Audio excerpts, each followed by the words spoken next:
اعوذ باللہ من الشیطان الرجیم بسم اللہ الرحمن الرحیم. خواتین و حضرات السلام علیکم ورحمۃ اللہ وبرکاتہ و مغفرتہ. پروگرام احکام شریعت اور فقہ حنفی سے متعلقہ مسائل کے ساتھ ایک دفعہ پھر آپ کے سامنے موجود ہیں. پچھلے پروگرام کے کچھ کویسچنز رہتے تھے، پہلے ان کو لے لیتے ہیں، پھر انشاءاللہ کچھ آفر کویسچنز تھے وہ لیں گے، اور پھر انشاءاللہ کالز بھی ساتھ ساتھ چلتی رہیں گی. ایک یہ بھائی نے کویسچن کیا تھا کہ یہ بعض لوگ جو مل کر ایک کمیٹی ڈالتے ہیں، اس کی شرعی حیثیت کیا ہے، کیا یہ ڈال سکتے ہیں؟ تو جی ہاں، اگر اس میں کوئی ناجائز شرط شامل نہ ہو تو بالکل ڈال سکتے ہیں، لیکن ضروری ہے کہ اس کمیٹی سے متعلقہ جو شرعی احکام ہیں وہ بھی جانے جائیں. مثال کے طور پہ جب آپ کمیٹی ڈالتے ہیں، 1 سال کی کمیٹی ہے، مثال کے طور پہ 12 کمیٹیاں ہیں، اور فرض کر لیں کہ آپ کی لاسٹ نکلے گی، آخری کمیٹی، تو آپ کو یہ بھی دیکھنا ہوگا کہ آپ نے اگر پہلی کمیٹی دی، دوسری دی، اور فرض کر لیں آپ کا زکوٰۃ کا سال پیچھے سے چلتا چلا آ رہا ہے اور وہ سال پورا ہو گیا، تو جو آپ نے کمیٹی کے لیے پیسے دیے ہیں، سمجھ لیجئے وہ کمیٹی ڈالنے والے کے پاس قرض ہے، اور وہ اس کا انکار بھی نہیں کر رہا ہوتا. اور یہ شرط یہ ہوتی ہے کہ جب یعنی صورت اور مسئلہ یہ ہے کہ جب آپ نے کسی کو قرضہ دیا ہو اور مقروض آپ کے قرض کا انکار نہ کر رہا ہو، تو جب آپ زکوٰۃ کا حساب کریں گے تو جتنا قرضہ دیا ہے اسے بھی اپنے کل مال میں شامل کر کے پھر زکوٰۃ کا حساب بنائیں. یہ الگ بات ہے کہ جو آپ نے قرضے کے طور پہ مال دیا ہوا ہے اس کی زکوٰۃ کی ادائیگی ابھی آپ پر لازم نہیں ہوگی، جب وہ آپ کے قبضے میں آئے گا پھر اس کی زکوٰۃ آپ کو نکالنی ہوگی.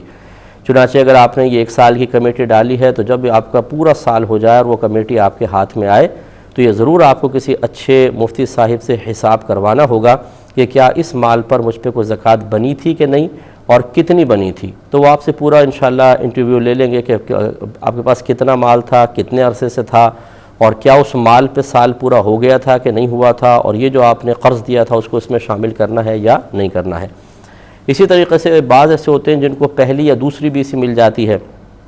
مثال کے طور پہ آپ نے پہلی لے لی، دوسری لے لی، اور اب آپ کا پیچھے زکوٰۃ کا سال پورا ہو رہا ہے، تو اب یہ چونکہ آپ نے قرض ایک طرح سے لے لیا ہے، کیونکہ یہ جو کسی کمیٹی نکلتی ہے لاسٹ نہ ہو، پیچھے کی کوئی بھی ہو، تو کچھ نہ کچھ اس کا اپنا مال ہوتا ہے اور کچھ اس نے دوسروں کا مال لے لیا ہوتا ہے جو اب وہ کمیٹی کی شکل میں آہستہ آہستہ ادا کرے گا.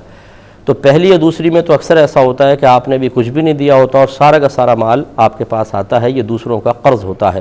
اور حکم شرعی ہوتا ہے کہ جب آپ کی زکوٰۃ کا سال پورا ہو جائے، آپ زکوٰۃ کا حساب کریں تو جتنا قرض فوری طور پہ آپ نے دینا ہے اسے کل مال میں سے مائنس کرنا ہوگا، پھر اس کو نکال کر باقی مال پر زکوٰۃ ہوگی.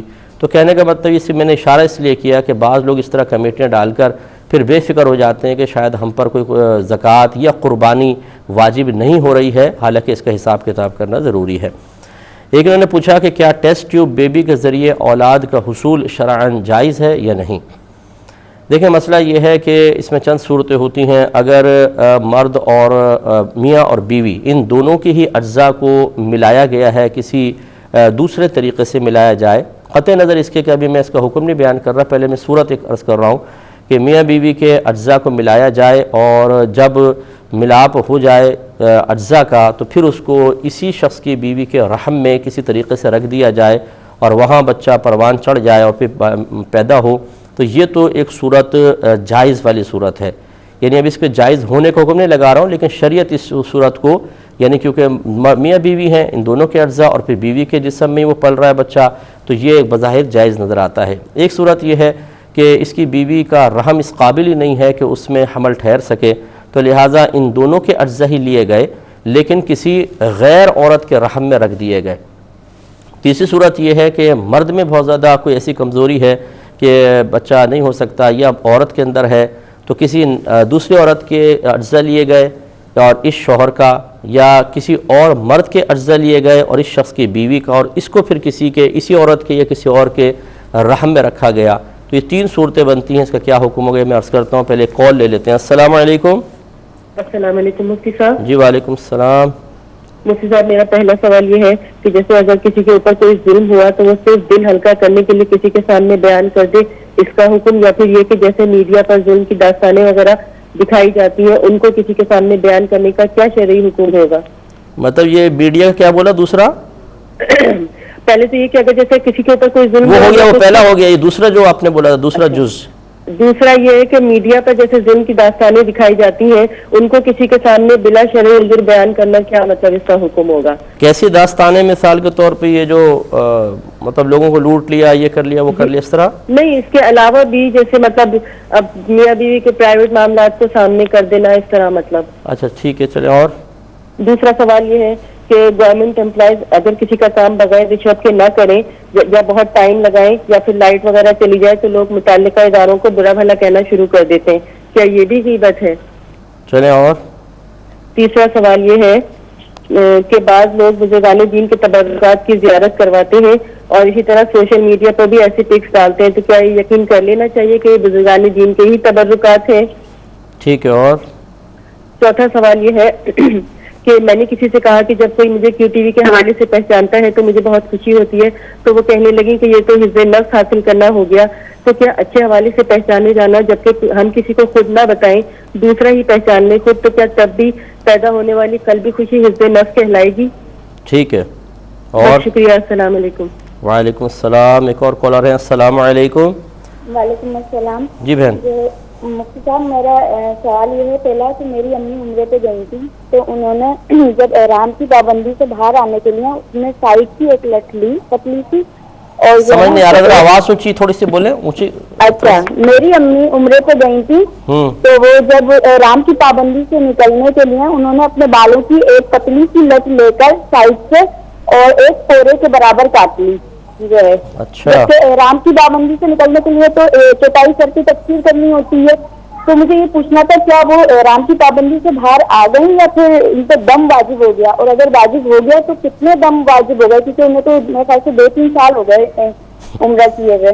اچھا ٹھیک ہے. اور اچھا، دوسرا سوال یہ ہے کہ کیا میں اپنے 11 سال کے بچے کے ساتھ لڑکے کے ساتھ سفر سے جا سکتی ہوں؟ 11 سال کا ہے وہ. ٹھیک ہے. اچھا، تیسرا سوال یہ ہے کہ شیئرز کا کاروبار کرنا کیسا ہے؟ اور اچھا، چوتھا سوال میرا یہ ہے کہ جیسے جب ہم احرام کی پابندی میں احرام باندھے ہوئے ہوتے ہیں تو ہم ٹوائلٹ سے جیسے باہر آتے ہیں تو کیا ہاتھ صابن سے دھو سکتے ہیں، جیسے بغیر خوشبو والے صابن سے جو اینٹی بائیوٹک صابن ہوتا ہے، لائف بوائے وغیرہ اس ٹائپ کے ہوتے ہیں؟ اور ٹوائلٹ سے جب باہر آتے ہیں تو کیا صابن سے ہاتھ واش کر سکتے ہیں؟ جی ہو گیا سوال. اگلا سوال کیجیے. ہلو، آپ کی آواز آ رہی ہے، آپ بولیں. ہاں، بس یہی سوال تھا. ٹھیک ہے میں انشاءاللہ عرض کرتا ہوں. تو یہ دیکھیں ٹیسٹ ٹیوب بیبی کا آپ کو بتایا کہ اس میں 3 صورتیں ہیں. ایک تو یہ کہ جو میاں بیوی ہیں جن کا کیس ہے انہی کے اجزاء ملائے اور اسی شخص کی بیوی کے رحم میں رکھے گئے، ایک صورت یہ ہے. دوسرا یہ کہ کسی اجزاء تو ان دونوں کے ہیں لیکن غیر عورت کے جس رحم میں رکھے گئے. اور تیسرا یہ کہ ان دونوں کے اجزاء کے علاوہ کسی کا جز کسی ایک کے ساتھ ملا کر پھر اسی کی بیوی یا کسی اور عورت کے رحم میں رکھے گئے. تو جہاں پر دیکھیں غیر کا جز شامل ہونے کا معاملہ ہوگا وہ صورتیں تو بالکل ناجائز اور حرام ہیں اور اس میں نسب کے مشتبہ ہونے کا معاملات ہیں، لہٰذا وہ تو قطعاً جائز نہیں ہیں. یعنی وہ تو اس وجہ سے بھی جائز نہیں ہے جو یہ صورت آپ کو بتائی. تو چنانچہ ایک ہی صورت رہ گئی کہ بعض اوقات جو ایک نارملی طریقہ ہوتا ہے اس طریقے سے حمل نہیں ٹھہر رہا ہوتا تو پھر ڈاکٹر بعض اوقات یہ مشورہ دیتے ہیں کہ دونوں میاں بیوی کے اجزاء ملائے اور ان کو کسی مصنوعی طریقے سے آپس میں ملا کر بیوی کے رحم میں رکھ دیا جائے. تو اس طرح پھر اب یہ شرعاً یہ صورت ہے تو صحیح کہ مطلب یہ کہ دونوں میاں بیوی کے اجزاء کسی غیر کے تو نہیں ہیں، لیکن کیا یہ کروا سکتے ہیں کہ نہیں، اب یہ ایک الگ صورتحال ہے. تو اس میں بہت سے علماء یہی کہتے ہیں کہ چونکہ اس میں ستر کھولنا لازم آئے گا اور کسی کے سامنے بلا ضرورت ستر کھولنا، چاہے وہ عورت کے سامنے کھولے یا غیر مردوں کے سامنے کھولے، دونوں شرعاً ناجائز ہیں. تو اب وہ یہ کہتے ہیں کہ اولاد کا حصول کوئی ایسی ضرورت والی چیز نہیں ہے کہ یعنی ایک اچھا اور افضل ہے، مستحب ہے، ایک نعمت ہے اللہ تعالیٰ کی، لیکن یہ کوئی ضرورت یا حاجت کے درجے میں نہیں ہے کہ جس کی وجہ سے رعایت دی جائے، لہٰذا ستر ان وجوہات کی بنا پر نہیں کھولا جائے گا. ہم یہ اس پر فتویٰ دینا پسند کرتے ہیں کہ عورت کی یا مرد کی صورتحال دیکھی جائے. عموماً مرد تو ذرا تھوڑا مضبوط ہوتے ہیں لیکن خواتین کا معاملہ یہ ہوتا ہے کہ طعنہ زنی اور مطلب تنگ کرنا اور دھمکیاں دینا، کہ تمہارے تو بچے نہیں ہو رہے، تمہیں طلاق دلوا دیں گے، جیسے ساس نندے بعض اوقات پیچھے لگ جاتی ہیں، اور اس میں پھر بعض اوقات بچیاں بہت کمزور ذہن کی ہوتی ہیں، ڈپریشن کا شکار ہو جاتی ہیں، ایک بیجا خوف ان پہ مسلط ہو جاتا ہے، اور کبھی ایسا بھی ہوتا ہے کہ شوہر کی بے شمار بے رغبتیاں دیکھنے کو ملتی ہیں، غیر عورتوں کی طرف میلان نظر آتا ہے، اور ایسا بھی دیکھا گیا ہے، کیونکہ میں الحمدللہ ایک طویل عرصے سے لوگوں کے مسائل حل کر رہا ہوں، اور لوگ بڑے اعتماد کے ساتھ ہمیں اپنی پرابلمز بتاتے ہیں، ہم سے شیئر کرتے ہیں، اور کچھ بعض اوقات چھپاتے بھی نہیں ہیں، بہت ساری صورتحال ذکر کرتے ہیں۔ تو ایسی بچیاں بھی ملی ہیں کہ جنہوں نے معاذ اللہ تبارک و تعالیٰ کی طرف سے اس نعمت کے دیر ہونے پر یا اپنی حکمت بالغہ سے محروم رکھنے پر کلمات کفر زبان سے نکال دیے ہیں، یعنی صبر نہ کر سکیں اور اللہ کی بارگاہ میں شکوہ کیا۔ اگر اس اسٹیج پر کوئی عورت پہنچتی نظر آتی ہے، ماحول ایسا بن جاتا ہے، تو پھر یہ ہم اس کی اجازت دیں گے کہ ستر کھولنا بالکل جائز ہوگا، کیونکہ اب دو ضرر جمع ہو گئے ہیں۔ ایک تو تھا کہ اولاد کا نہ ہونا، یہ ایک چلے اللہ کی طرف سے تھا، مصلحت تھی، لیکن ایک اور طریقہ موجود ہے، اگرچہ اس میں بھی 100% کوئی چانسز نہیں ہوتے ہیں کہ بچہ پیدا ہی ہو جائے گا، لیکن دو بڑے ضرر ہیں۔ ایک یہ کہ نہ کروایا جائے تو لڑکی کی زندگی جاتی ہے، یہ اور زیادہ ماحول بہت زیادہ خراب ہو رہا ہے، مسلسل ذہنی تکلیف اور جسمانی تکلیف ہے، اور دوسری طرف اگر کروایا جائے تو ستر کھولنا لازم آتا ہے، یہ بھی ایک برائی ہے۔ اور حکم شرعی ہوتا ہے کہ جب دو مصیبتیں جمع ہو جائیں تو چھوٹی مصیبت کو اختیار کر لیا جائے، تو لہٰذا ایک بچی کی زندگی ختم ہو جائے، وہ بے شمار بیماریوں کا مجموعہ بن جائے، یا شوہر فیڈ اپ ہو کر یا ماں اور بہنوں کے بہکائے میں آ کے بیوی کو ظالمانہ انداز سے طلاق دے کر بے یار و مددگار چھوڑ دے، اور وہ پوری زندگی بیچاری اسی پھر مصیبتوں میں گزارے، یہ ایک مصیبت ایک طرف ہے، اور ستر کا کھولنا ایک طرف۔ تو میرے خیال میں عام آدمی بھی فیصلہ کر سکتا ہے کہ ستر کا کھولنا کم مصیبت ہے، یہ بڑی مصیبتیں ہیں۔ تو ایسی صورتحال میں جب دو مصیبتیں جمع ہو جائیں اور کسی ایک سے بچنا ممکن نہ ہو تو چھوٹی اختیار کر لینے کی اجازت ہوتی ہے۔ پہلے کال لیتے ہیں، پھر انشاءاللہ جوابات۔ السلام علیکم۔ ہلو، السلام علیکم۔ جی وعلیکم السلام۔ مفتی صاحب میرا ایک سوال تھا۔ جی بولے جلدی بولیے۔ میرا انتقال ہو چکا ہے۔ کس کا ہو گیا؟ انتقال ہو گیا ان کا۔ کس کا؟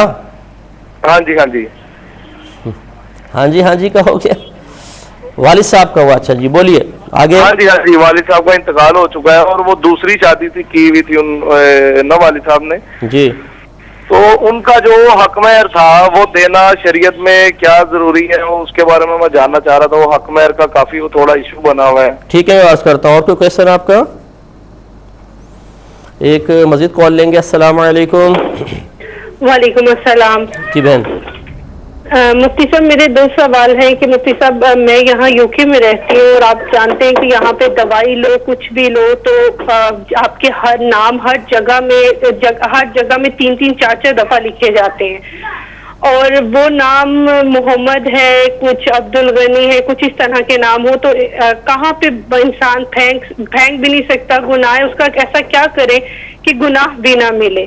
جی، اور اور دوسرا سوال یہ ہے کہ میرا بیٹا 11 سال کا ہے، اسکول جاتا ہے، تو اس میں نماز پڑھنی ہوتی ہے، تو آپ جانتے ہیں کہ سردیوں میں ظہر، عصر اور مغرب، یہاں تک کہ جب اسکول سے واپس آتا ہے کہ مغرب بھی ہو جاتی ہے، تو ان نمازوں کو وہ کیسے ادا کرے کہ وہ بوجھ بھی نہ اس پہ بڑھے اور وہ آرام سے پڑھ لے؟ ٹھیک ہے، اور بس یہی، شکریہ۔ چلے میں انشاءاللہ عرض کرتا ہوں، ایک مختصر سا بریک لیں گے، ہمیں یقین ہے آپ ہمارے ساتھ ہی رہیں گے۔ بسم اللہ الرحمن الرحیم۔ ایک بہن نے کویسچن کیا تھا کہ یہ ناپاکی کے سلسلے میں وساوس کا شکار ہوتی ہیں، یہ کہتی ہیں کہ میں جیسے وضو کیا ہوا ہے لیکن جب نماز پڑھنے کھڑی ہوتی ہوں تو ایسا وسوسہ سا آتا ہے کہ کہیں میرا پاؤں کسی ناپاکی پہ نہ لگ گیا ہو، تو پھر میں بار بار پاؤں دھوتی ہوں، تو کیا حکم شرع ہوگا؟ دیکھیں، اس طرح کے تمام وساوس کے شکار اور جو نہیں بھی ہیں ان کے لیے ضروری ہے کہ وہ پہلے پاکی، ناپاکی اور نجاست وغیرہ کے سلسلے میں شرعی اصول اپنے ذہن میں رکھیں، پھر اس کی روشنی اور اس کے تقاضے کے مطابق عمل کرنا واجب سمجھیں۔ شرعی اصول یہ ہے کہ جب تک آپ نے اپنی آنکھوں سے ناپاکی نہ دیکھی ہو، چیز پاک کہلائے گی۔ گمان پر خالی نہیں ہو سکتا کہ آپ سوچیں شاید ایسا ہو گیا ہوگا، گمان سے کسی چیز کو ناپاک نہیں کہہ سکتے ہیں۔ اسی طریقے سے نمبر 1 آپ نے دیکھا ہو، نمبر 2 کسی عادل شخص نے آپ کو خبر دی ہو کہ میں نے اپنی آنکھوں سے دیکھا ہے، وہ بھی یہ نہ کہے کہ میں نے سنا ہے، سنے کا اعتبار نہیں، میں نے اپنی آنکھوں سے دیکھا ہے کہ ناپاکی اس میں لگی ہوئی تھی، جو آپ کے کپڑوں تک لگ گئی ہے یا آپ کے پیر ناپاک جگہ پہنچ گئے تھے۔ عادل شخص اسے کہتے ہیں جو نیک ہے، پرہیزگار ہے، متقی ہے، اس کا ظاہر باشرہ ہو، صاحب علم بھی ہو، صاحب تقوی ہو، اس کی زبان سے کبھی جھوٹ نہ نکلا ہو، ہمارے سامنے ہمیشہ سچ بولتا ہو، یہ عادل شخص ہوتا ہے۔ اگر یہ کہہ دے کہ میں نے اس پانی میں ناپاکی ملتے دیکھی، چاہے بظاہر پانی میں کوئی ناپاکی کے آثار نظر نہ آ رہے ہوں، یہ بالکل ایسا ہے جیسے ہم نے اپنی آنکھوں سے ناپاکی کو پانی میں ملتے دیکھا تو اس پانی کا استعمال حرام ہوگا اور ہمیں تیمم کر کے نماز ادا کرنی ہوگی۔ مثلا اگر کہیں تھوڑا سا پانی پڑا ہے کہ اس سے وضو ہو سکتا ہے اور کوئی پانی ہے ہی نہیں، تو اب اگر وہ عادل ہمیں بتا دے کہ یہ پانی ناپاک ہے تو ہم اس سے پھر وضو نہیں کر سکتے، ہمیں تیمم کر کے ہی نماز پڑھنی ہوگی۔ اور تیسرا یہ کہ آپ نے اپنی آنکھوں سے ملتے ہوئے تو نہیں دیکھا، لیکن اسمیل وغیرہ بعض اوقات بدبو ہوتی ہے، اسمیل ہوتی ہے، وہ ناک تک پہنچی اور آپ نے محسوس کر لیا کہ یہ کوئی ناپاکی ہے۔ مثال کے طور پہ کوئی تری سی لگی ہوئی دیکھی دوپٹے پہ، آپ نے اس کو سونگا تو پیشاب کی سی بو آئی، کہ جیسے بعض اوقات بچے پیشاب کر دیتے ہیں، اس میں دوپٹہ گر گیا تھا یا چادر آپ کی گر گئی تھی۔ تو یہ 3 بڑی صورتیں ہیں کہ جن سے آپ نے یقین کر لیا کہ یہ ناپاکی ہے، یعنی دیکھ کر یا عادل شخص کی خبر دینے سے یا اسمیل وغیرہ سے آپ کو ناپاکی کی موجودگی کا یقین حاصل ہوا۔ اب تو آپ کو یہ کرنا ہے کہ اس کو ناپاک سمجھیں اور اس کو پاک کرنے کی کوشش کریں۔ لیکن اگر اس کے علاوہ کوئی اور ذریعہ ہے، مثال کے طور پہ آپ یہ سوچتی ہیں کہ میرا پاؤں تھوڑا سا گیلے پانی پہ پڑ گیا تھا، اب کوئی اسمیل بھی نظر نہیں آ رہی، وہ گیلا پانی ناپاک ہے یہ بھی آپ کو نہیں پتہ، اب وسوسہ آ رہا ہے کہ پتہ نہیں شاید ناپاک ہو، تو شاید سے کبھی کوئی چیز ناپاک نہیں ہوتی ہے۔ یہ بزرگان دین نے لکھا ہے کہ نبی کریم صلی اللہ علیہ وسلم جب کفار پر صحابہ کے ساتھ حملہ کرتے اور مال غنیمت میں ان کے کپڑے اور برتن آتے تو خود صحابہ کرام علیہم رضوان ارشاد فرماتے ہیں، مسند امام احمد بن حنبل کی روایات میں موجود ہے کہ نبی کریم صلی اللہ علیہ وسلم ہمیں ان کپڑوں اور برتنوں کے دھونے کا حکم نہیں دیتے تھے، یعنی جب تک ظاہراً کوئی نجاست نہیں ہے تو کفار کے کپڑوں کو بھی پاک سمجھا گیا ہے، ان کے برتنوں کو بھی، حالانکہ ان کے برتنوں میں ناپاکی کا ملنا یہ بہت عام ہے اور ان کے کپڑوں کو استنجا وغیرہ تو کرتے نہیں ہیں، تو ان کے کپڑوں میں پیشاب کی موجودگی یا ناپاکی کی موجودگی کا غالب گمان ہے، لیکن نبی کریم صلی اللہ علیہ وسلم نے اس غالب گمان کا اعتبار نہیں کیا ہے اور صحابہ کرام کو دھونے کا حکم نہیں دیا ہے۔ اس سے آپ اندازہ کر سکتے ہیں کہ شریعت صرف گمان پر، وساوس پر کسی بھی چیز کو ناپاک قرار نہیں دیتی، نجس قرار نہیں دیتی ہے، حرام قرار نہیں دیتی ہے۔ اور یاد رکھیے کہ اگر اس کے باوجود اگر کوئی کہتا ہے کہ نہیں یار میں تو احتیاطاً پاؤں دھو لیتا ہوں، تو یاد رکھیے وہ صاحب تقوی نہیں ہے، وہ شیطان کی اطاعت کرنے والا ہے، کیونکہ شیطان نے وسوسہ ڈالا، اس نے قبول کر لیے تو شیطان کی اطاعت ہے۔ تو یہ اطاعت شیطان، قبول وساوس اور تقوی، ان میں فرق جاننا بھی ایک بڑے ماہر شخص کا کام ہے، صاحب علم شخص کا کام ہے۔ آپ کسی کی صحبت میں رہیں، علم حاصل کریں، تب پتہ چلتا ہے کہ میں وسوسے کا شکار ہو رہا ہوں یا تقوی اختیار کر رہا ہوں۔ میں نے اپنی زندگی میں بہت سارے متقین ایسے دیکھے ہیں جن کو سمجھایا گیا یا ان کی باتیں سنی گئی تو پتہ چلا کہ حضرت سالہ سال سے شیطان کی اطاعت کر رہے تھے اور خود یہ سمجھ رہے تھے کہ میں بہت زیادہ صاحب تقوی ہوں۔ تو ایسے بہت سارے متقین اپنے تقوی کو پھر سمجھ جاتے ہیں کہ یہ حقیقتاً تقوی نہیں تھا، وساوس سے شیطان کی اطاعت تھی، اس لیے اصول آپ کو بتا دیا۔ اب اگر اس کے باوجود آپ کے ذہن میں وسوسہ آئے تو آپ اس وسوسے کو فوراً دور کریں، اور جب تک یقین حاصل نہ ہو جائے جن طریقوں سے ہم نے آپ کو بتایا، اپنے آپ کو ناپاک گمان نہ کیا جائے۔ یہ بہن نے کہا کہ قومی اس طرح کی جو اسکیمز ہوتی ہیں کہ آپ اپنا پیسہ یہاں رکھوا دیں، پھر اتنے عرصے تک ہمارے پاس رہنے دیں، پھر اس کے بعد آپ کو نفع کے ساتھ لوٹا دیا جائے گا، ایسی کسی اسکیم میں انہوں نے پیسہ رکھوا دیا ہے۔ اور یہ کہتی ہے میرا مقصود حقیقتاً نفع لینا نہیں تھا بلکہ اپنے پیسے کی حفاظت تھی، کیونکہ گھر میں رہتا ہے تو پیسہ خرچ ہو جاتا ہے، اس لیے میں نے وہاں پہ رکھ دیا تاکہ بعد میں کام آ جائے۔ دیکھیں یہ جو اس قسم کی اسکیمز میں آپ پیسہ دیتے ہیں، یہ اس کی شرعی حیثیت ایک قرضے کی ہوتی ہے، کیونکہ باقاعدہ کوئی تجارتی معاہدہ تو ہوتا نہیں ہے، یہ قرض کی ہوتی ہے، اور قرض کے اوپر جتنا آپ نفع لیتے ہیں وہ سود ہوتا ہے۔ اب اگر آپ ہی کہتی ہیں کہ میں لوں گی نہیں، تو گویا کہ آپ نے سود لینے کا تو انکار کیا، لیکن جب آپ وہاں پیسے جمع کراتے ہیں باقاعدہ آپ کو فارم وغیرہ فل کرنا پڑتا ہے، ان میں کنڈیشنز لکھی ہوتی ہیں، شرائط لکھی ہوتی ہیں، ایک ایگریمنٹ لکھا ہوتا ہے، اور آپ باقاعدہ اس پہ سائن کر کے اس کے اوپر یعنی گویا کہ اقرار کرتے ہیں کہ ہاں میں ایسا کروں گا یا میں ایسا آپ کی ہدایات کے مطابق عمل کروں گی۔ تو لہٰذا آپ اس ایگریمنٹ میں جتنی باتیں لکھی ہیں اس کے گویا کہ اقرار کر کے گناہ گار ہو رہے ہیں۔ تو اپنے پیسے کو محفوظ کرنے کا یہ طریقہ کار نہیں ہے کہ آپ کسی غلط کام میں، حرام کام میں پیسہ لگا دیں، چاہے آپ حرام چیز کو حاصل نہ کریں، لیکن بہرحال آپ کے اس پیسے سے کتنے زیادہ مطلب غلط کام ہوں گے وہ آپ اندازہ کریں. اس لیے بہتر یہ ہے کہ آپ اس طرح کی اسکیمز میں پیسہ نہ رکھیں, کسی اور ذریعے سے پیسے کو محفوظ کریں. جو ہی اپنے بچوں کے لیے پیسہ رکھنا شرعاً جائز نہیں ہے, آپ کسی اور ذریعے سے یعنی ایسی چیزوں کے اندر پیسہ لگانا شرعاً جائز نہیں ہے. آپ علماء سے معلوم کر لیں, آج کل ایسی مطلب جائز اسلامک صورتیں بھی بتا دی ہیں علماء نے کہ جن کو اندر آپ پیسہ آرام سے محفوظ رکھ سکتے ہیں 10 سال کے لیے 20 سال کے لیے. پروفٹ کم ملے گا لیکن بہرحال آپ کو پروفٹ مل جائے گا, وہاں پر آپ پیسہ رکھیں تو زیادہ بہتر ہے. ایک بہن نے فرمایا کہ صلاۃ التوبہ کا طریقہ کیا ہے. بعض نے ان کو یہ بتایا کہ ہر رکعت میں الحمد کے بعد 3 مرتبہ سورہ اخلاص پڑھنی ہے. کیا یہ اس طرح طریقہ صحیح ہے؟ دیکھیں, صلاۃ التوبہ کا مطلب یہ ہوتا ہے کہ انسان پہلے 2 رکعت نماز پڑھتا ہے, کیونکہ نبی کریم صلی اللہ علیہ وسلم کے فرمان ذی شان ہے کہ جب تم سے کوئی گناہ ہو جائے تو اس کے فوراً بعد کوئی نیکی کر لو تو اللہ تبارک و تعالی تمہارے اس گناہ کو مٹا دے گا. تو صحابہ کرام علیہم الرضوان نے عرض کیا رسول اللہ صلی اللہ علیہ وسلم کیا لا الہ الا اللہ کہنا بھی ایک نیکی ہے؟ رحمت کونین صلی اللہ علیہ وسلم نے ارشاد فرمایا کہ یہ تو تمام نیکیوں کی اصل ہے, کیونکہ جب آپ کلمہ پڑھیں گے, باقاعدہ مسلمان ہوں گے, اللہ کی توحید کا اور نبی کریم صلی اللہ علیہ وسلم کی رسالت کا اقرار کریں گے تو مسلمان ہوں گے, اور مسلمان کی ہی نیکیاں قبول ہوتی ہیں, باقی کفار کے تو کسی بھی نیک عمل کا اس کو بدلہ آخرت پہ نہیں ملے گا. تو یہ تو تمام نیکیوں کی اصل ہے, سرکار نے کوئی کہ فرمایا. اب یہ بزرگان دین نے فرمایا کہ گناہ ہو جائے تو انسان کو پہلے 2 رکعت نماز پڑھ لے, اگر مکروہ وقت نہ ہو تو یہ 2 رکعت نماز اس کے گناہوں کے مٹانے کا سبب بھی بنے گی. اس کو آپ صلاۃ التوبہ کی نیت سے کر لیں کہ جی میں توبہ کی نیت سے 2 رکعت کرتی ہوں, لیکن یہ 2 رکعت حقیقتاً توبہ نہیں ہے, یاد رکھیں. یہ ہم سمجھتے ہیں کہ صلاۃ التوبہ پڑھ لی تو گناہ بخشا جائے گا, بلکہ توبہ کی 3 شرائط ہیں وہ مکمل کرنی ہوں گی. نمبر 1, اپنے سابقہ گناہوں پر ندامت شرمندگی اور محسوس کرنا, اور اپنے اوپر انسان غصے کا اظہار کرے کہ میں نے ایسا کیوں کیا ہے. یہ نمبر 1. نمبر 2, اس گناہ کو آئندہ نہ کرنے کا دل میں پختہ ارادہ کرنا. اور تیسرا, یہ ارادہ فقط اللہ تبارک و تعالیٰ کے خوف کی وجہ سے ہو, کسی دنیاوی غرض کی وجہ سے نہ ہو. جیسے ہی آپ یہ قصد و ارادے کریں گے یا 3 شرطیں یہ جمع ہوں گی, آپ کا گناہ نامہ اعمال سے مٹا دیا جائے گا. لہذا صلاۃ التوبہ یہ اچھی طرح یاد رکھیں کہ صرف آپ توبہ نہ کریں اور صرف صلاۃ التوبہ پڑھ لیں تو کوئی کنفرم نہیں ہے کہ آپ کا گناہ مٹ جائے. ہاں, اس توبہ کرنے پر یقین رکھنا واجب ہے کہ انشاءاللہ ان 3 شرائط کے ساتھ آپ توبہ کریں گے تو انشاءاللہ ضرور آپ کا گناہ بخش دیا جائے گا. اب یہ صلاۃ التوبہ کی ادائیگی کا شریعت نے کوئی طریقہ مقرر نہیں کیا ہے. آسان یہ ہے کہ آپ 1 دفعہ لم شریف پڑھیں, 1 مرتبہ سورہ اخلاص پڑھ لیں دونوں رکعتوں میں ایک دفعہ, تب بھی ٹھیک ہے. 3 دفعہ پڑھنا چاہیں تب بھی کوئی حرج نہیں ہے, لیکن یہ پوری تفصیل ذہن میں رکھیں. ایک بہن نے پوچھا تھا کہ کیا مومن, یہ حدیث میں جو ہے کہ مومن کا آئینہ ہوتا ہے, تو اس کا کیا مطلب ہوتا ہے, کہ آئینہ کا کیا مطلب ہے؟ دیکھیں, کہنے کا مطلب یہ ہے کہ جیسا مومن کا اندر ہوتا ہے ویسے ہی وہ سامنے والوں کو سمجھتا ہے.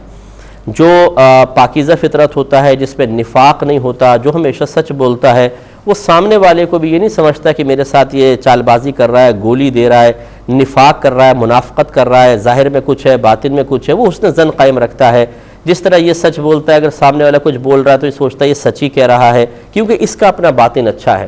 اور جب اس کا باطن اچھا ہے تو گویا کہ وہ اس مومن کا عکس اپنے باطن میں دیکھتا ہے, تو عکس میں وہی نظر آتا ہے جو آپ کے اندر ہوتا ہے. مثلا آپ شیشے کے سامنے کھڑے ہو جائیں تو آپ ہی نظر آئیں گے. اسی طریقے سے جب وہ شخص آپ کے سامنے ہوتا ہے تو آپ کے قلب کے آئینے میں اس کا جب عکس آتا ہے, وہ آئینہ چونکہ بالکل پاکیزہ ہوتا ہے تو آپ اپنے جیسا سمجھتے ہیں. اس کے برعکس بعض لوگ ایسے ہوتے ہیں جو جھوٹ بہت زیادہ بولتے ہیں, چلاکیاں کرتے ہیں, نفاق کرتے ہیں. یہ عورتوں میں بعض اوقات بیماری زیادہ ہوتی ہے. یہ وجہ ہے کہ جب کوئی بیچاری سچ بھی بول رہی ہو نا, اگر وہ جائے گی بولیں گے دیکھا ہمیں بنا رہی تھی, یہ سے کہاں سے سچ بولے گی, اور یہ تو ایسی ہے ویسی ہے. وہ مطلب جو ان کے باطن کے اندر ہوتا ہے ویسے ہی سامنے والے کو سمجھ کر وہ کمنٹس پاس کرتے رہتے ہیں. تو لہٰذا یہ سرکار کا کہنے کا مطلب ہے کہ مومن کا آئینہ ہوتا ہے, کہ جیسا اپنے اندر ہوتا ہے سامنے والا اس کو ویسے ہی نظر آتا ہے. ایک بزرگ کی کسی نے برائی کی, آپ نے فرمایا تم نے سچ کہا. دوسرے نے تعریف کی, آپ نے کہا تم نے سچ کہا. مرید نے کہا کہ حضور یہ دونوں کیسے سچ کہہ سکتے ہیں, یا تو اچھائی ہے یا برائی ہے. آپ نے شاید فرمایا کہ مومن کا آئینہ ہوتا ہے. یہ برا تھا, اس کو میرے اندر برائی نظر آئی, یا میرا عکس اس کو برائی نظر آئے گا تو اس نے برائی کی. میں نے کہا تو نے سچ کہا کہ تیرا باطن خراب ہے تو میں بھی تجھے خراب نظر آیا. اور جس نے میری تعریف کی میں نے کہا تو نے سچ کہا، اس لیے کہ میں ایسا نہیں تھا جیسے اس نے کہا، لہذا وہ اچھا آدمی تھا، اس کو اچھائی نظر آئی، میں نے کہا تم نے سچ کہا۔ تو اس میں ذرا تھوڑا سا بات کو سمجھنا چاہیے۔ انشاءاللہ مزید کویسچنس کے جوابات شامل کرتے ہیں، لیکن ایک مختصر سے بریک کے بعد۔ بسم اللہ الرحمن الرحیم۔ ایک بہن نے یو کے سے کال کی تھی کہ ان کا 11 سالہ بچہ ہے، اسکول جاتا ہے اور اسکول ٹائمنگز بعض اوقات موسم کی تبدیلی کی بنا پر ایسی ہو جاتی ہیں کہ ظہر، عصر اور مغرب جو ہے وہ اسکول میں ہی ہو جاتی ہے، آتے آتے دیر ہوتی ہے۔ اب اسکول میں بعض اوقات ایسا ماحول نہیں ہوتا کہ بچے وہاں نماز پڑھ سکیں، تو کیا حکم شرع ہوگا؟ دیکھیں، پہلی بات تو یاد رکھیں کہ جب بچہ بالغ ہوتا ہے تو اس پہ نماز فرض ہوتی ہے، اس سے پہلے فرض نہیں ہوتی، اور لڑکے میں بلوغت کی عمر 12 سے 15 سال کے درمیان ہے۔ اگر 12ویں سال کے بعد اور 15 سال سے پہلے کبھی بھی بچے میں آثار بلوغت ظاہر ہو جائیں، مثلا احتلام ہو جاتا ہے، یہ لڑکے میں بڑی نشانی ہے، تو سمجھ لیں وہ بالغ ہو گیا۔ اور اگر ایسا نہیں ہے، 15 سال تک ایسا کچھ بھی نہیں ہوا، تو 15 سال کے بعد پھر شرعی اعتبار سے اس کو بالغ کہہ دیا جائے گا۔ اگرچہ ورلڈ وائڈ جو قانون ہے اس میں 18 ایئرز اولڈ اگر بچہ ہوتا ہے 18 سال کا تو پھر ایڈلٹ بنتا ہے، لیکن شرعی اعتبار سے 15 سال کے بعد بالغ ہوگا۔ لہٰذا ابھی تو آپ کے بچے پر نماز فرض نہیں ہے، لیکن کوشش یہ ہونی چاہیے کہ اگر وہ اپنے ٹیچر سے پوچھ کر کم از کم صرف فرض ادا کر سکے، کم از کم فرض، تو وہ ریکویسٹ کرے اور فرض پڑھ دے تاکہ اس کی عادت منقطع نہ ہو، کیونکہ اگر یہ بچوں کی اس طرح دو تین نمازوں کی عادت منقطع ہو جائے تو پھر نفس سستی کرتا ہے اور بقیہ نمازیں بھی ترک ہوتی ہیں، اور پھر یہ عادت بلوغت کے بعد بھی قائم ہو جاتی ہے، اور پھر اس میں بہت بڑا نقصان ہے کہ ابھی تو یہ گناہ گار بچہ نہیں ہوگا اگر کوئی ایک آدھ دو نمازیں نکل بھی گئیں، لیکن جب یہ بالغ ہوگا اور ایک نماز بھی چھوڑے گا تو گناہ کبیرہ کا مرتکب ہوگا۔ اس لیے اگر آپ ہو سکتا ہے تو آپ ٹیچر سے ایک میٹنگ کر لیں اور ان سے ریکویسٹ کریں کہ میرا بچہ ہے، مسلمان ہے ہم، تو اب ہمیں تھوڑا سا کوئی ایک روم ایسا دے دیں کہ یہ بچہ آ کر صرف 5 منٹ میں نماز ادا کر لے۔ بچہ کوشش کرے کہ نمازوں کے، کیونکہ قریب نمازیں ہوتی ہیں سردیوں میں، تو وہ ایک وضو سے 3 نمازیں ادا کر سکتا ہے، تو اس لیے جلدی وہ نمازیں جا کے پڑھ لے۔ تو انشاءاللہ مجھے اللہ کی رحمت سے امید ہے جب آپ اخلاص سے کوشش کریں گے تو اللہ تعالیٰ ان کے دل میں بھی رحم ڈالے گا اور آپ کو اس کی اجازت مل جائے گی۔ ایک انہوں نے کہا کہ یہ جو ہم ڈاکٹرز کو مطلب دوائیاں وغیرہ ڈاکٹر سے لے کر آتے ہیں تو ہمارے نام دوائیوں کے اوپر بھی لکھ دیتے ہیں وہ سب کچھ، کیونکہ پھر وہ جو پرچے وغیرہ دیتے ہیں سب دوائیوں کے پرچے ہیں آپ کا، اور کاغذات وغیرہ ہوتے ہیں، رپورٹس وغیرہ ہوتی ہیں، ان سب پہ ہمارے نام ہوتے ہیں، کسی پہ محمد عبد الغنی ہے۔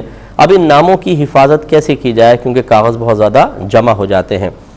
دیکھیں، اس میں اولاً بہتر صورت تو یہ ہے کہ اگر آپ کے وہاں کوئی ایسا انتظام ہو کہ آپ یہ سارے کاغذ جمع کر کے کسی کوئی شپ پانی میں جا رہا ہے ان کو دے دیں تو وہ پانی میں اس کو ٹھنڈا کر دیں، یہ سب سے بیسٹ صورتحال ہے۔ دوسرا یہ کہ اگر ایسا نہیں ہے، دریا وغیرہ میں تو مت بہائیے گا کیونکہ وہ کنارے پہ آ جاتا ہے، پھر وہی بے ادبی کے امکانات ہیں۔ اگر آپ ان کاغذات کو کہیں دفنا سکتی ہیں اور اس میں کوئی خطرہ بھی نہ ہو، کیونکہ بعض اوقات اہل محلہ میں سے کوئی اگر غیر مسلم آپ کو دیکھ لے کہ یہ کھود رہے ہیں اور کچھ دبا رہے ہیں تو ایسا نہ ہو کہ اس میں پھر مصیبت، اور پھر پولیس والوں کو سمجھانا تو بہت ہی مشکل ہے، جی ناموں کے احترام کے لیے ان کو دبا رہے ہیں، ان کو سمجھ میں نہیں آئے گا۔ اگر ایسی کوئی صورتحال ہو تو پھر تو نہ کریں، لیکن اگر نہیں ہے تو پھر یہ دفنانے کا کر لیں۔ اگر یہ بھی نہیں ہو سکتا ہے کہ پھر تیسری صورت یہ ہے کہ شریعت ہمیں ایسے کاموں کا مکلف نہیں بناتی ہے کہ جو ہماری زندگی کو انتہائی تنگ کر دے، ہم دشوار ہوں، شدید ذہنی اذیت ہو، شریعت وہاں پہ ہمیں آسانی اور سہولت دیتی ہے۔ اب اس کا طریقہ یہ ہوگا کہ تیسری صورت یہ ہے کہ اگر بہت کاغذ جمع ہو جاتے ہیں، حفاظت دشوار ہے، دفنا نہیں سکتے، پانی میں نہیں پھینک سکتے، تو ان کو کوئی تھیلی وغیرہ میں اچھی طرح ڈال کر وہ آپ کچرے والوں کے حوالے کر سکتے ہیں، اس میں آپ بالکل گناہ گار نہیں ہوں گے۔ ایک یہ بھائی نے فرمایا تھا کہ ان کے والد کا انتقال ہو گیا، انہوں نے دوسری شادی کی ہوئی تھی، اب حق مہر کا کیا مسئلہ ہوگا؟ دیکھیں، مسئلہ یہ ہے اگر والد صاحب نے 2 شادیاں کی تھیں تو دونوں بیویوں کو اگر زندگی میں مہر نہیں دیا تھا تو اب ادائیگی واجب ہوگی، اور اس کا طریقہ یہ ہوگا کہ سب سے پہلے جو میت کا مال ہوتا ہے اس سے اس کے کفن دفن کا انتظام کیا جاتا ہے، پھر نمبر 2 اگر اس پہ قرض ہو تو قرض دور کیا جاتا ہے۔ قرض بعض اللہ کے ہوتے ہیں، جیسے زکوٰۃ ادا نہیں کی تھی تو زکوٰۃ ادا کروائی جائے گی، حج نہیں کیا تھا حج بدل کروا دیں، اور بعض مخلوق کے ہوتے ہیں جن میں یہ مہر بھی ہے۔ تو پہلے ان دونوں بیویوں کو کل مال وراثت سے مہر دیا جائے گا، پھر باقی جو مال وراثت ہے وہ تقسیم کیا جائے گا۔ پھر تیسری صورت وصیت، تیسری جو بالترتیب میت کے مال سے حق وابستہ ہوتا ہے وہ وصیت کا ہوتا ہے، اور چوتھا پھر ورثاء کا حق ہے۔ تو لہٰذا آپ کے والد صاحب کے مال سے پہلے آپ کی اور آپ کی ستیلی والدہ کے دونوں کے مہر ادا کیے جائیں، پھر کل مال ان وارثوں کے اندر تقسیم ہوگا۔ ایک یہ بچی نے کہا کہ یہ جیسے واش روم وغیرہ چلے جاتے ہیں حالت احرام میں، پھر واپس آ کے اگر صابن سے ہاتھ دھو لیے جائیں جس میں خوشبو نہ ہو تو کیا یہ شرعاً جائز ہے؟ تو جی ہاں بالکل جائز ہے، اس میں کوئی حرج نہیں ہے، دھو سکتے ہیں، اور یہ نظافت کے قریب بھی ہے، بلکہ بعض علماء نے تو خوشبودار صابن سے بھی ہاتھ دھونے کی اجازت مرحمت فرمائی ہے، لیکن ہم یہی کہتے ہیں کہ بہتر یہ ہے تاکہ وساوس میں مبتلا نہ ہوں اور اختلاف علماء سے آپ باہر نکلیں کہ اس طرح بے خوشبو والا کوئی بھی صابنوں سے آپ بالکل بلا کراہت ہاتھ دھو سکتے ہیں، حرج نہیں ہے۔ ایک انہوں نے کہا کہ کیا شیئرز کا کاروبار کرنا شرعاً جائز ہے؟ دیکھیں اس کی بعض صورتیں جائز ہیں اور بعض ناجائز ہیں۔ بعض اوقات تو ایسا ہوتا ہے کمپنی معرض وجود میں نہیں آتی، اس نامعلوم کمپنی کے کاغذات بنوا لیے جاتے ہیں، اس کے شیئرز مارکیٹ میں فروخت ہو رہے ہوتے ہیں، اب چیز ہی موجود نہیں تو اس کے شیئرز کیسے ہوں گے، اس میں کیا شراکت ہوگی، کیا اس کے شیئرز کی خرید و فروخت، یہ تو اصلاً ناجائز ہے۔ بعض اوقات چیز موجود ہوتی ہے، جیسے فیکٹری ہے، کوئی دوسرا ادارہ ہے، اس کے شیئرز بک رہے ہیں، تو اس میں یہ دیکھا جائے گا کہ وہ جو ادارہ ہے وہ اگر سودی معاملات میں کسی بھی لحاظ سے انوالو ہے تو یاد رکھیں کہ جس نے شیئرز خریدے وہ بھی ان تمام سودی معاملات میں شریک ہو جائے گا، کیونکہ یہ ہم جب شیئرز لیتے ہیں تو اس کے شریک بن جاتے ہیں کمپنی کے تمام معاملات کے، اور اگر وہ سودی معاہدے ایگریمنٹ ہوئے ہیں تو گویا کہ ہم بھی ان ایگریمنٹ سے راضی ہیں، تو گناہ کی نسبت ہماری طرف بھی آئے گی۔ اس لیے کوئی ہم سے پوچھتا ہے تو جانب احتیاط تو ہم یہی کہتے ہیں کہ نہ ہی لیں تو یہ بہت بہتر ہے۔ ایک بہن نے فرمایا کہ ان کا 11 سالہ بچہ ہے، کیا یہ اس کے ساتھ شرعی سفر کر سکتی ہیں کہ نہیں؟ دیکھیں جو بچہ قریب البلوغ ہوتا ہے اس کو مراہق کہتے ہیں، میم رے الف ہاتھی والی ہا اور قوف، مراہق۔ مراہق بچے کا مطلب ہوتا ہے قریب البلوغ، اس کا حکم سفر کے سلسلے میں بالغ کا ہی ہوتا ہے۔ تو 11-12 سال کا بچہ، اور اگر اس کی اٹھان اچھی ہے کہ قد اچھا نکال لیتے ہیں بعض بچے، تو بالکل وہ ماں کے لیے محرم بن سکتا ہے اور آپ اس کے ساتھ شرعی سفر بھی کر سکتی ہیں۔